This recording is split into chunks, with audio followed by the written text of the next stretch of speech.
शेतकरी मित्रांनो, सोयाबीन पिकावर कुठली रोगराई आहे हे आपल्याला बघावे लागेल. असे पानं जर आपल्याला कातरले दिसत असतील अशा प्रकारे किंवा अशा प्रकारे, तर आपण याला काय करायचं, तर याला साधारणतः 35% किंवा 50% क्लोरोपायरीफॉस घ्यायचं.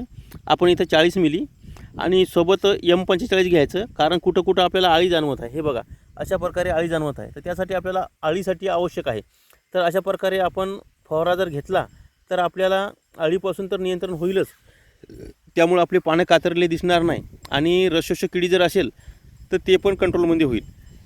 आणि क्लोरोपायरीफॉस 40 मिली घ्यायचं, सोबत M45 आपण इथं 40 ग्रॅम घ्यायचं आहे, जेणेकरून पिवळेपणा जो आहे हा निघून जाईल आणि एकदम चांगल्या प्रकारे आता आपलं पीक हे आहे डौलदार दिसेल आणि रसशोषक किडीसुद्धा मरून जाईल. त्यामुळं रस शोषणार नाही, पिवळे पानं पडणार नाही आणि सध्या उघाड भरपूर असल्यामुळं आपल्याला पाहिजे तसे जे पिवळेपणा आहे, वाढ खुंटली आहे, तर म्हणजे साधारण सुकल्यासारखी पिकं दुपारच्या वेळेस वाटतात, कारण ऊन भरपूर तापत आहे दुपारच्या वेळेस, तर ते आपल्याला जाणवणार नाही आणि पीक एकदम चांगल्या प्रकारे धष्टपुष्ट आपल्याला दिसेल. आणि पाऊस नसल्यामुळं, उन्हामुळं जे आपल्याला पिकाची वाढ खुंटलेली दिसेल, तर हे ओलावा आतमध्ये धरून राहील आणि चांगल्या प्रकारे आपल्याला एकदम जबरदस्त अशी वाढ चांगल्या प्रकारे आली दिसेल आणि कुठल्याही प्रकारचा त्याच्यावर उन्हाचा परिणाम जाणवणार नाही आणि जमिनीतला ओलावा आहे हा टिकून ठेवेल एकदम जबरदस्त. तर अशा प्रकारे हे दोन जरी आपण फवारले तरीही बस झालं.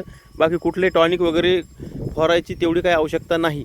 आणि जर तुम्हाला फवारायचं असेल तर आपण फवारू शकता. तर अशा प्रकारे व्यवस्थापन केलं तर कमी खर्चामध्ये आपल्याला चांगले रिझल्ट इथं येऊन जातील.